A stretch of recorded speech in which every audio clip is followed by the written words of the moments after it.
老年恋综最后一次陪看的座位也太抓马了，其他4对都是双双并肩坐，唯独罗非和玫瑰姐姐这2位没成的人被安排在对角单人位，画面感直接拉满。节目组明显很看重周和李李，让他们稳坐 C 位。兔子一开场就火力全开，气氛瞬间拉到最高点。有网友称罗非、刘梅在一起亲密吃饭。我听说网友说他们俩在接吻。玫瑰姐姐被贴脸追问选择回避，兔子又继续拷问周有没有去河北找李李约会，2个人默契打太极，轻轻带过。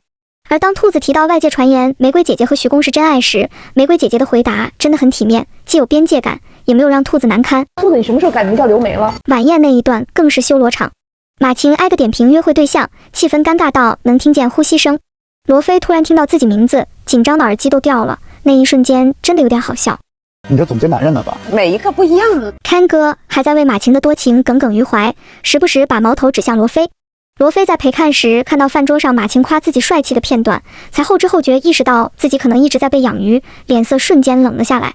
另一边，徐工听了兔子重看告白画面，一直叹气，大家也都懂他那个徐工是叹气的梗，他还急忙给自己解释，生怕被误解。生理性的调息方式。兔子再次看到徐工当初的真情告白，身体不自觉往他那边靠了过去，像是想给这个缺爱的人多一点温度，手也握得更紧。李李作为兔子的闺蜜，也为兔子撑场子。记住你说的话，要善待我们兔子。当全场为他们鼓掌祝福时，兔子心疼地摸了摸徐工的脸，徐工顺势握住他的手，这种双向奔赴的治愈感真的太好磕。再看王老师和木木，从头到尾都是坚定选择彼此的那一对。Ken 哥的表情明显又酸了。我们都是配角吧，这节目就是让你们做一个这种豪华这个蜜月游啊。我们都是伴郎伴娘。节目里明明气场十足，把别人衬成配角，这会却说自己才是配角。看到玫瑰姐姐表白被拒， Ken 哥又大气安慰，下了节目才学会照顾她的感受，和节目里的态度形成鲜明对比。我觉得没写错了，要写我的话，我还能考虑考虑。看完玫瑰姐姐向啾表白那一段，她还故意挑事让李李发表意见，大家笑成一片。但我又叫罗非讲2句。周淡淡用 Ken 哥的情敌反击，也是很机智。Ken 哥躺在沙滩上，像唐板板，大家笑成一片，只有罗非这个老外一脸状况外，不知道他们在笑什么。周告白前用西装擦椅子的细节，让网友直接磕风。李李第一次从周的视角看那段，也害羞的捂嘴往他身上靠，可周下意识往旁边躲了一下，看起来有点不熟。还有节目组的衣服啊！周着急澄清的样子太好笑了。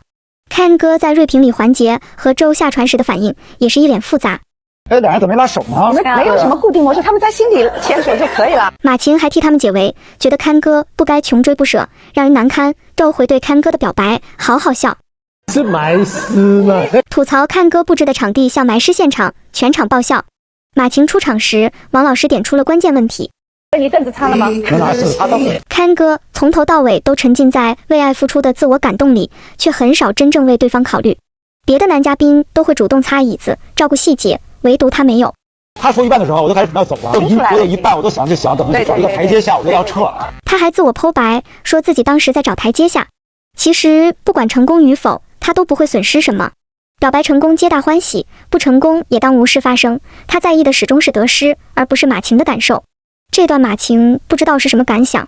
他说特别虚幻，我都听不懂，你知道吗？我也不知道他说什么呢，我感觉中华话行不行？在他心里，马晴更像一个需要拿下的项目，是一个结果，而不是一个需要被理解的人。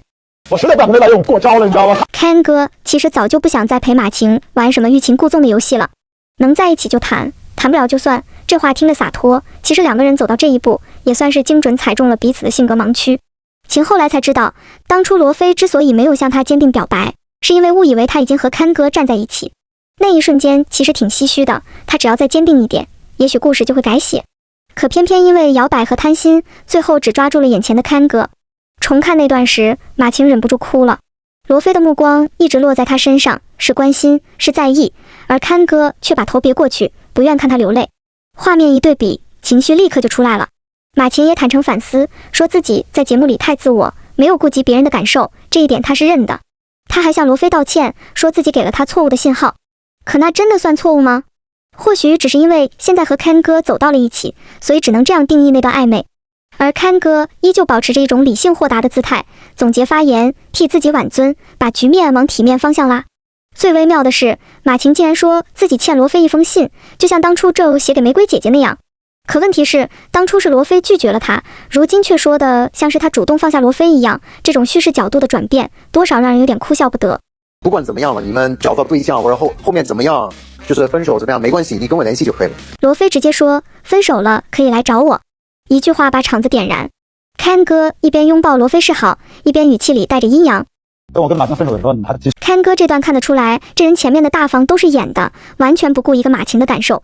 节目组还替网友催周和李李的进度，让他们合拍 AI 合成照，可两个人明显还没到那一步，连比心都不敢对视，最亲密的握手都像客套寒暄。就握一下手，这样好奇怪啊。王澜起哄让 Ken 哥抱马晴，他还故意把罗非和马晴架在中间，制造尴尬。好在罗非有分寸，没有上前，不然反倒成了 Ken 哥的主权宣誓。罗非帮个忙，再来给台阶来。当罗非和玫瑰姐姐被问理想型时，Ken 哥话里带刺，找一个像宙的人，找一个像马晴的人。他说话的语气好像罗非才是那个爱而不得的人。可这样一说，反倒把三个人都推到了尴尬的位置。而面对网络上铺天盖地的评价，玫瑰姐姐只是用一句看似云淡风轻的玩笑收场。你们爱我恨我都辛苦了。至于那份玫瑰姐姐从容到底是真的强大，还是另一种回避，就留给观众自己判断了。看完整段，真的让人五味杂陈。Ken 哥当初对马晴有多上头，如今就有多下头。那种落差感不是突然发生的，而是一点点被现实磨出来的。他一开始表现出的大度和体面，现在回头看，多少带着表演成分。包括替他约木木，假装大方，看着他和罗非单独约会，明明心里翻江倒海，脸上却还要维持风度，甚至还搬出所谓的兵法和欲擒故纵，给自己找理由。那种克制，更像是一场自我包装。而马晴呢，她在节目里的状态，也一直在小女人、单纯、矜持之间游走。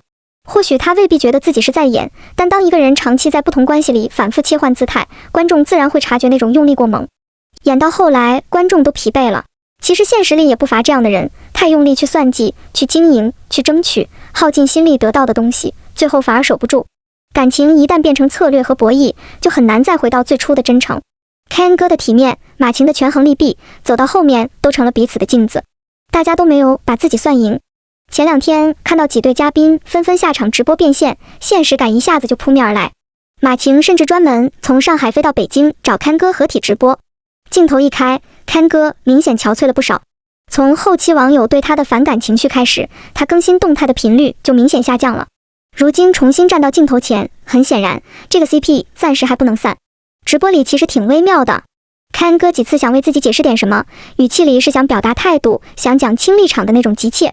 但马晴几乎每一次都把话题拉回到自己的牙齿上。马晴说不用活在别人的眼光里，还说未来的焦虑会消耗今天的快乐，人生不过3万多天，剩下也就几千天，何必折磨自己。听上去像是哲学总结，也像是给自己的一种心理建设。但问题在于，两个人根本不在一个频道上。如果说你很就是觉得网友任何的一种建议，我们是可以听的。对，因为但是呢，有的时候网友说的一些意见，就是说去说别人的一些这种，那我觉得就有一种感觉啊，就是说大家能不能就是说更加友善的去接受。我只是说，因为我在看完第1集以后，我去看牙医嘛，所有的牙医都跟我说，你的牙没这么严重嘛。对，后来其实我觉得你刚才你也不会这样说，因为我觉得你自己一个男的女人要听让别人说，我觉得作为男人也应该出来去解释一下，而不是说去面对啊，就是接受。别生气，没有这个，其实这个不是生气的问题，我只是没事。但是说实话，我觉得就是说我的意思就是说我把照片拿给牙医看，我要告诉他，我其实还是很有必要的，不然的话所有牙医都跟我说你没有必要，说你为什么要整，然后我现在我就有图片证明了啊。好。然后那个，对，我们在一起，我的妈呀，为什么我们已经在一起那个三个多月了啊？我们已经在一起3个多月了。然后，其实人生差不多也就3万多天吧。然后我们剩下的日子，我是觉得有效率，或者说还能很开心日子，大概也就差不多几千天了吧，是吧？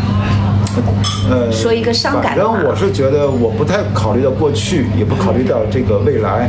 我觉得活在当下。我觉得就是现在，我觉得你怎么过得舒服，因为我觉得是这样。还是那句老话，你只要让自己不累的活着，也不用活在别人的眼光里的话，其实你就活的一个是快乐。为什么很多人不快乐呢？我觉得很多问题是什么呀？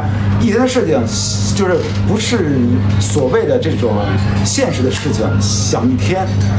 不是，遐想就是遐想一天，焦虑就是对未来的焦虑，其实就是在折耗你今天的快乐，就是也不要想前面，也不要想后面，就反正就是活在当下非常重要。哎，为什么我们戴了一个眼镜？那人家哎，那个采访一下啊，那个刚子那个叫你多说一点，然后还是那句话，生活其实比节目更真实。节目里是剪辑过的情绪，是被包装过的人设；直播里是利益、压力和舆论交织后的状态，是没办法靠后期拯救的及时反应。Ken 哥明显在承受外界评价的反噬，他想解释，想把自己从误解里拎出来，可又不敢太用力，怕越描越黑。那种欲言又止，其实比沉默更累。马晴只想着如何变现，也努力证明自己没有错。他一遍遍解释，一遍遍强调，可越解释越像在对抗空气。你能感受到他的不甘，却也能感受到那种无力。所以 CP 能不能继续，可能早就不只是感情问题，而是接下来怎么变现，那种最初的心动感，其实已经在悄悄退场了。你们说呢？评论区聊吧。